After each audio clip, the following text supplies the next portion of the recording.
하나님 말씀 에레미야 애가 3장 55절로 59절 말씀 제가 읽습니다. 여호와여, 내가 심히 깊은 구덩이에서 주의 이름을 불렀나이다. 주께서 이미 나의 음성을 들으셨사오니 이제 나의 탄식과 부르짖음에 주의 귀를 가리지 마옵소서. 내가 주께 아뢰날에 주께서 내게 가까이 하여 이르시되 두려워하지 말라 하셨나이다. 주여, 주께서 내 심령의 원통함을 풀어주셨고 내 생명을 속량하셨나이다. 여호와여, 나의 억울함을 보셨사오니 나를 위하여 원통함을 풀어주옵소서. 아멘. 날마다 하나님께서는 하나님의 일을 우리 삶 가운데 이루어 나가고 계십니다. 하나님께서 일을 이루어 가실 때 우리가 생각할 때 어떠한 슬픔도 없고 억울함도 없고 고통도 없고 하나님의 완전하신 또 공평하신 그 정의로우신 그런 뜻만을 하나님은 이루어 가실까? 우리들이 종종 이런 생각을 하게 됩니다. 물론 하나님께서는요, 어떤 일을 하시든 거기에 하나님의 선하심, 하나님의 그 완전하심, 여기에는 하자가 없어요. 어떠한 손색도 없이 한치의 오차도 없이 하나님은 하나님의 뜻을 이루십니다. 불의함도 없고요, 거짓도 없어요. 하나님은 완전히 선하신 분이기 때문에 그렇습니다. 그런데 하나님과 우리 하나님의 자녀 사이의 그 문제가 뭐냐면 하나님의 그 심정, 하나님의 뜻을 하나님의 자녀들은 완전히 알기가 어렵다는 거예요. 그러다 보니까 겉으로 드러난 일을 통해서 하나님의 자녀들이 어떠한 그 불만이나 또 불평을 하나님께 올려드리냐면 하나님께서 왜 이 일을 나에게 허락하시는지 정말 모르겠다. 나는 억울하다. 나는 이해가 되지 않는다. 또 때로는요, 하나님은 정의로우신 것 같지가 않다. 하나님께서 왜 일을 이렇게 더디 이루시나? 빨리빨리 이루어서 하나님께서 또 하나님의 하나님 되심을 보여주시면 좋은데 왜 이렇게 하나님께서는 일을 마치 이루지 않으시는 것처럼 그렇게 하시는 걸까? 이러한 그 일들을 우리가 또 보고 또 우리가 하나님 앞에서 나름대로 또 그런 판단도 하고 그런 일들을 하게 돼요. 그러다 보니까 하나님과 우리 사이가 이렇게 매끄럽지가 않습니다. 그런 경험들을 우리가 종종 한다는 거예요. 여기에는 그 예레미야 선지자도 예외가 아닌 것 같습니다. 여러분, 그 하나님께서 예레미야 선지자를 얼마나 사랑하셨겠어요? 또 예레미야의 인생을 이렇게 가만히 보면 예레미야처럼 그렇게 충성스럽게 그 어떤 그 헌신, 순종, 하나님을 향한 사랑, 정말 그 예레미야 선지자처럼 살라고 할 때 과연 누가 선뜻 나도 그렇게 살고 싶다 그렇게 할 수 있을까? 그 정도의 헌신도를 예레미야 선지자는 보여주고 있어요. 그렇다면 우리가 그러한 것들을 보면서 우리 마음 가운데 그렇다면 이 정도의 헌신, 이 정도의 사랑을 하나님께 드리는 거라면 그래도 이 세상에 살면서 이 정도는 살아가야 되지 않을까? 그런 생각을 우리는 하게 됩니다. 대부분 그러한 사람들의 형통한 어떤 일들이 이게 풀리지 않습니까? 그럴 때 우리가 어떤 마음이 드나요? 그렇지. 하나님께서 이 정도로 그렇게 헌신하고 하는데 이 정도로는 하나님께서 그 사람의 수고와 노고를 받는 그러한 표를 하나님께 하시는 것이 마땅하지 않을까? 이런 쪽으로 우리가 많이 해석을 하죠. 그런데 하나님께서 에레미야 인생을 이끌어 가시는 것을 보면 우리가 선뜻 그렇게 또 생각하고 그러한 경우들이 이렇게 많지 않다. 이런 생각을 또 하게 돼요. 이것은 예레미야 선지자뿐만이 아닙니다. 모세의 인생을 봐도 그렇고 다윗의 인생을 봐도 그렇고 물론 하나님은 각자의 인생 가운데 하나님의 완전하신 뜻을 이루시고 또 하나님께서는 그들의 삶 가운데 하나님 되심을 보여주시는 경우들이 있지요. 그러나 우리가 생각할 때 하나님의 그 일하심, 하나님은 어떤 분이신가? 참 때로는 참 깊다. 참 넓고 우리의 사람의 생각을 뛰어넘는다. 이런 생각을 그런 성경의 인물들을 통해서 우리는 종종 하게 되는 거죠. 이런 것들을 통해서 하나님의 그 일하심의 깊이, 또 하나님은 어떤 분이신가 이런 것들을 우리가 깨달아 알고 또 더 알아가죠. 이런 것들을 우리가 깨달아 아는 것이, 또 깊이 깨달아 아는 것이 왜 필요하냐면요, 우리는 자꾸만 하나님의 일을 볼 때 사람의 본성으로 보는 경우가 상당히 많이 있어요. 또 보통 세상에서 이것은 선하다, 이것은 옳다, 이것은 좋다, 이런 경험으로만 하나님의 일하심을 보고, 또 우리가 지금까지 경험한 하나님의 선하심, 그것이 틀렸다는 것이 아니라 더 깊은 자리에 나아가지 못하는 그러한 상황에서 하나님의 일하심을 자꾸만 보는 경우들이 종종 있기 때문에 그래요. 오늘도 보면 그래서 예레미야가 하나님 앞에 그 억울함을 애통하는 마음으로 그렇게 표현을 하고 있습니다. 하나님의 그 앞에서 슬픔, 이러한 것들을 남김없이 하나님 앞에 토로하는, 예레미야 애가를 전체적으로 이렇게 보면 하나님 앞에 숨김없이 그렇게 나아가는 모습을 보게 돼요. 물론 항상 예레미야 선지자가 선지자라고 하는 직분, 이것은 놓치지 않습니다. 그래서 언제나 이스라엘 백성들을 위한 중보의 기도로 나아가고 있죠. 항상 중보자의 마음을 갖고 그들의 아픔, 이런 것들을 끌어안고 하나님께 나아갑니다. 지금까지 우리는 그런 맥락에서 예레미야 선지자의 모습을 우리는 함께 나눠왔어요. 그런데 오늘은 좀 방향을 오롯이 그 예레미야 개인적인 차원으로 오늘 지금 예레미야의 이 말씀을 좀 같이 생각을 하면 좋겠습니다. 이 말씀 또한 온 남유다 백성들을 또 대표해서 그들의 마음을 끌어안고 하나님께 올려드리는 중보자의 마음으로도 우리는 받을 수 있겠지만은, 이것을 좀 개인적인 예레미야가 어떤 심정으로 하나님께 나아가고 있을까, 이것을 거기에 초점을 맞춰서 좀 말씀을 생각해 보면 좋겠어요. 55절 말씀 보면요, 여호와여 내가 심히 깊은 구덩이에서 주의 이름을 불렀나이다. 예레미야 선지자가 하나님의 말씀을 전하는 사역을 수십 년 감당합니다. 예레미야는 말씀을 전하고 전할 때마다 그에게 돌아온 것은 핍박뿐이었어요. 우리는 그것을 예레미야서를 통해서 분명히 볼 수 있습니다. 말씀을 전하면서 왕으로부터 미움을 받지요. 신하들로부터 미움을 받아요. 신애국파로부터 계속해서 고통을 당합니다. 그러면서 감옥에 갇힌 적이 여러 번에 있었잖아요.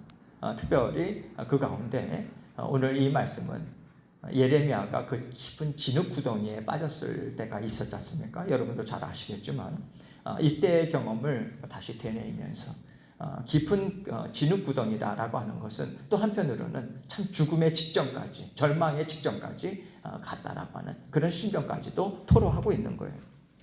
여러분, 그 당시에 깊은 그 진흙 구덩이다라고 하는 것은 그냥 감옥에 갇혔나 보다, 그곳에 갇혔나 보다, 그런 차원이 아닙니다. 그 진흙 구덩이에서 갇히게 되면 거기에서 굶어 죽이는 거예요. 영혼도 또 몸도 파리해져 가면서 거기에서 죽을 날을 그냥 기다릴 수밖에 없는 그 처절한, 얼마나 육신적으로 볼 때 고통스럽게 몸도 쉽게 움직일 수 없는 그 진흙 구덩이 가운데 있는 거죠.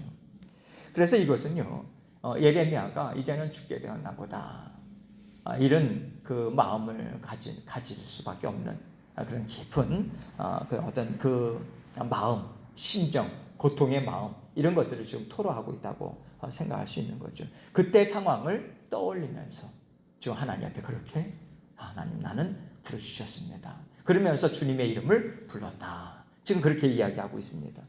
하나님 도와주십시오, 이런 거 아니겠어요? 주님의 이름을 부른다라고 하는 것이 무엇이겠습니까? 하나님께서는 하나님의 이름에 또 영광에 걸맞는 일을 하시지 않습니까? 하나님, 제가 하나님의 말씀을 전함으로 이런 고통을 당한다면 저를 끄집어내 주시는 것이, 구원하시는 것이 마땅하지 않겠습니까? 하나님, 이런 마음으로 주님의 이름을 부르면서 도움을 구하고 또 구했다, 이런 말씀을 지금 전하고 있는 거죠. 56절입니다. 주께서 이미 나의 음성을 들으셨사오니 이제 나의 탄식과 부르짖음에 주의 귀를 가리지 마옵소서. 예레미야가 지금 하나님 앞에 간청하는 기도를 올려드리고 있어요. 주님의 귀를 가리지 마세요. 제 탄식 들어주세요. 애통함 들어주세요. 하나님 앞에 여과 없이 자신의 마음을 그대로 토로하고 있는 것을 우리는 보게 돼요. 하나님은 높으신 하나님이십니다. 전지전능하신 하나님이세요. 예레미야가 그것을 모를 리가 없죠. 그런데 예레미야는 하나님께 나가면서 하나님의 인자는 긍휼하시고 한이 없으시고 하나님은 높으신 그런 하나님이십니다. 그러면서 어떤 격식이라든가 예의를 갖춰서 하나님의 하나님 되심을 이렇게 장황하게 막 늘어난다든지 그러질 않아요. 바로 그 마음의 애통함, 고통 그대로 그냥 여과 없이 하나님 앞에 그냥 부르짖습니다. 남김없이 하나님께 다 토해내는 것 같아요. 어떤 심정으로 지금 이 이야기를 하는 거겠습니까? 하나님의 말씀대로 전했는데 저에게 오는 것은 이 진흙구덩이에요. 하나님의 말씀을 전하는데 나에게 오는 것은 핍박입니다. 하나님 이게 말이나 되겠습니까? 이러한 심정도 담겨 있다고 생각해요. 사람의 그런 어떤 마음, 도무지 하나님의 일하심을 이해하기가 참 어렵다라고 하는 심정까지 녹아 들어가 있다고 생각합니다. 그것을 하나님께서 모르셨을까? 예레미야도 그런 질문을 하나님께 올려드렸을 것 같아요. 하나님, 제가 말씀을 전하면서 이 지경까지 온다라고 하는 거 하나님이 모르실 리가 없잖아요. 하나님께서 미리 이 자리까지 오지 않도록 얼마든지 하실 수 있으신 것 아니겠습니까? 하나님, 저는요 춥고요, 지금 배고프고요, 정신이 나갈 정도입니다. 하나님, 빨리 좀 도와주세요. 빨리 꺼내주세요. 이런 간구를 하나님 앞에 올려드렸다고 생각해요. 하나님 앞에 어떠한 격식 예식 없이 하나님 앞에 올려드리고 이런 것들을 통해서 우리가 무엇을 생각해야 될까? 제가 이 말씀을 드리는 것은 가끔 우리가 이렇게 보면요, 하나님과의 어떤 기도의 자리 또 그런 어떤 관계 가운데서 우리가 이런 생각을 하는 경우들이 종종 있지 않습니까? 내가 이런 기도 드려도 될까? 내가 볼 때는 별로 이렇게 하찮은 기도 같아요. 사소한 일이고 또 이런 것까지 하나님께 올려드려야 될까? 하나님께서는 과연 이런 자그마한 것까지도 하나님께서 들으실까? 또 때로는요, 마음의 원통함을 풀 수가 없는 거예요. 사람에게 내가 옳다고 이렇게 저렇게 정말 이렇게 설명할 수도 없고, 그래서 하나님 앞에 막 그냥 불평을 쏟아내듯이 도대체 이럴 수 있습니까, 하나님? 그러면서 그렇게 또 어떻게 보면 너무 버릇없이 하나님께 나아가는 것이 아닐까, 이런 생각이 이렇게 종종 들게 되는데, 좀 이런 삶이 우리에게 하나님 앞에 가릴 것이 있겠습니까? 또 우리가 어떤 어려움이나 그런 어떤 급박한 상황에 예의나 이런 것들을 차리기가 참 사실은 쉽지 않잖아요. 저는 하나님과의 관계, 아버지와 자녀의 관계는 충분히 그러한 것이 오히려 건강한 관계가 아닐까, 그런 생각이 듭니다. 자그마한 것 하나, 그리고 사람 앞에 토로할 수 없는 그런 어떤 마음에 그런 어떤 복받쳐 오르는 이런 것들을 여과 없이 하나님 앞에 또 쏟아붓고 나아가는 모습이 좀 필요하지 않을까. 하나님께서 그것을 기뻐하시리라 저는 생각합니다. 다윗의 시편을 보면요, 다윗 또한 마찬가지 아닙니까?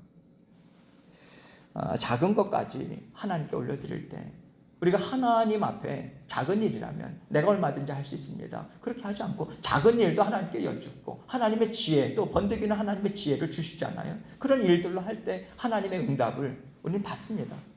작은 일이고 큰 일이고 할 것 없이 하나님께서 이런 일들까지 하나님께서 다루시나 만지시나 간섭하시나 이런 것도 우리는 깨달아요.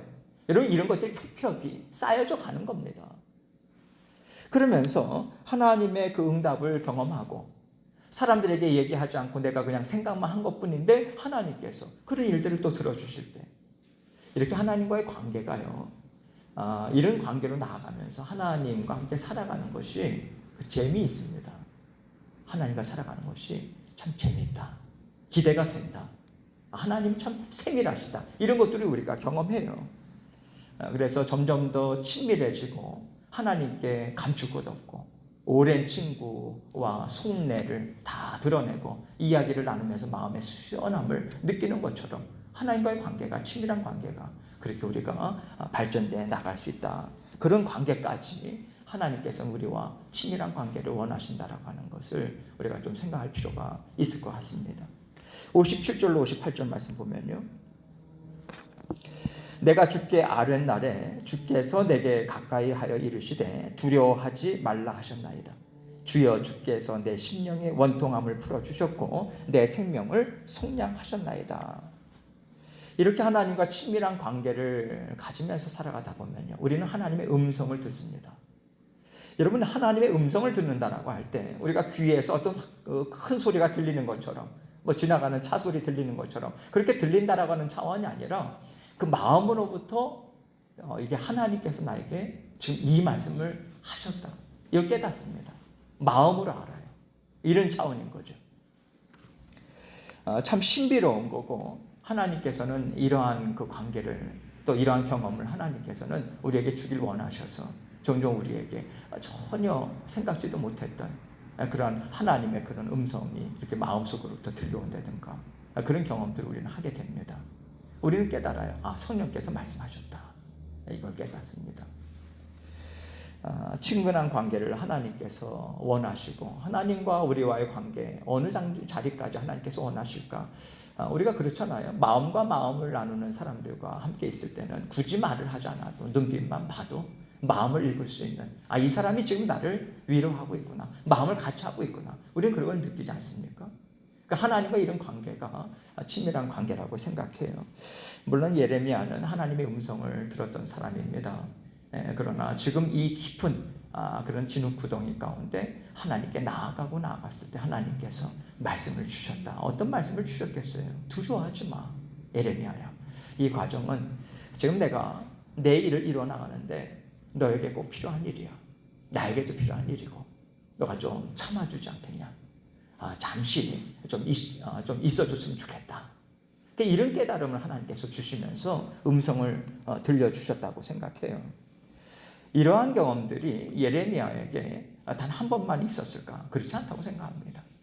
여러분 깊은 기도 가운데 하나님의 음성을 듣고 하나님께 나아가는 것 이것은요 하나님과 날마다 그러한 교제의 그 어떤 터전 그런 장 이런 것들이 없었다면 그런 경험들이 없었다면 어떤 한순간에 그런 것들은 나올 수가 없어요. 사람이 그렇습니다. 하나님과 깊은 관계 오랜 시간에 하나님과 남김없이 여과 없이 막힘없이 하나님과 통하는 그러한 자리로 나아갈 때에 그런 어려움의 자리에서도 하나님과 마음을 나누는 그런 자리 하나님의 뜻을 받아들이고 수용하고 하나님 앞의 뜻에 또 부복하고 이러한 삶은요 하루아침에 이루어지는 게 아닙니다. 이렇게 예레미야는 하나님과 겹겹이 쌓여진 관계 가운데 살아가고 있었다라고 하는 것을 이 고백을 통해서도 우리는 알 수 있고요. 결국 하나님께서 속량하셨다고 그러잖아요. 하나님께서 그때마다 또 구원의 손길을 하나님께서 뻗쳐주십니다. 하나님께서 여러 가지 상황을 통해서 하나님께서 끄집어내 주시고 또 인도하시는 그런 경험들을 하나님께서는 하게 하시죠. 예레미야가 또 그 경험을 하지 않습니까? 진흙구덩이에서 또 하나님의 도우심으로 끄집어냄을 또 받고요. 그것을 지금 이야기하고 있는 거죠. 이런 경험을 통해서 예레미야가 하나님께 간구를 올려드리고 있죠. 59절 말씀 봅니다. 여호와여 나의 억울함을 보셨사오니 나를 위하여 원통함을 풀어주옵소서. 하나님께 이런 간구를 할 때는 하나님은 원통함을 풀어주시는 분이시다. 이 믿음이 또 있지 않겠습니까? 그런데 여러분 예레미야가 이 정도의 하나님과의 관계를 갖고 또 예레미야와 함께 살아간다라고 하는 것을 우리가 생각할 때 과연 하나님께서는 예레미야의 원통함을 어떻게 풀어주실까? 이런 것들을 우리가 또 생각하게 되지 않습니까? 예레미야는요 1차적으로 예레미야 입장에서는 하나님께서 그의 원통함을 풀어주시고 또 하나님께서 그에게 일들을 이루어 가시는 것을 예레미야 인생 가운데 하나님께서 펼쳐주신 것을 예레미야는 수용을 했던 것 같아요. 그것을 하나님께서 원통함을 풀어주시는 것도 사람마다 다릅니다. 하나님께서 일하심이 참 다양하죠. 예레미야는요 하나님께서 그런 일들을 또 풀어주시고 하시는 일들조차도 하나님의 주권적인 뜻이 있지 않겠는가. 여기에 내어 맡기면서 하나님의 인도하심을 따라서 계속해서 살아갔던 것 같아요. 예레미야가 결국은 애굽에 끌려갑니다. 친애굽파에 의해서 끌려가서 또 그곳에서 순교를 당해요. 그렇게 볼 때 우리가 사람의 입장에서 볼 때는 예레미야가 억울한 죽음을 맞이한 것이 아닌가 이렇게 우리가 생각이 됩니다. 사람의 눈으로 볼 때는 그래요. 그런데 예레미야가 하나님과의 그런 관계 가운데 살고 있었다라는 걸 통해서 우리가 무엇을 짐작할 수 있냐면 하나님께서는 그 자리 사람이 볼 때는 억울한 자리지만 또 하나님께서 그 자리를 이끌어 가시는 뜻이 있지 않겠는가. 예레미야는 그것을 받아들이고 하나님의 뜻을 알고 그 자리에 있었을 거라고 하는 생각을 저는 하게 됩니다. 그래서 예레미야가 애굽 땅에 가서도 계속해서 선지 사역을 감당을 하고 하는 일들을 끊임없이 하는 것을 우리가 또 생각을 분명히 할 수 있죠. 예레미야가 생각할 때 하나님께서 팔이 짧아서 도와주시지 않는다라고 하는 것, 그것을 생각하기가 어렵죠. 뿐만 아니라 하나님께서 예레미야가 미워서 이런 일들을 하시지 않는다, 이것도 예레미야는 알고 있는 거예요. 하나님께서 왜 예레미야에게 그런 죽음을 허락하셨을까? 하나님께서 뜻을 이루는데 필요하셨다, 이것을 우리가 생각을 하게 됩니다. 오래전 한국에 와서 선교사로 와서 복음을 한마디도 전하지 못하고 복음을 전하려고 그 장기간 또 그런 지방으로 내려가면서 풍토병을 얻어서 그런 순교의 자리에 나갔던 그런 선교사님들도 상당히 많이 있지 않습니까? 하나님께서 들어 사용하시는 선교사들의, 선교자들의, 순교자들의 피가 있는 거예요. 거기에는 예수 그리스도의 피도 또한 포함되어 있죠. 하나님께서 이렇게 사랑하신다라고 하는 그것을 순교자들의 피를 통해서, 선지자들의 피를 통해서, 하나님께서 예수 그리스도의 피를 통해서 전하고자 하시는 하나님의 뜻이 있는 거예요. 그래서 우리가 이러한 것들을 통해서 볼 때 우리가 하나님의 일들을 생각하면서 자꾸만 어떤 그 하나님의 일하심을 눈에 보이는 것으로 우리가 판단을 하거나 이런 것들을 참 조심해야 될 것 같습니다.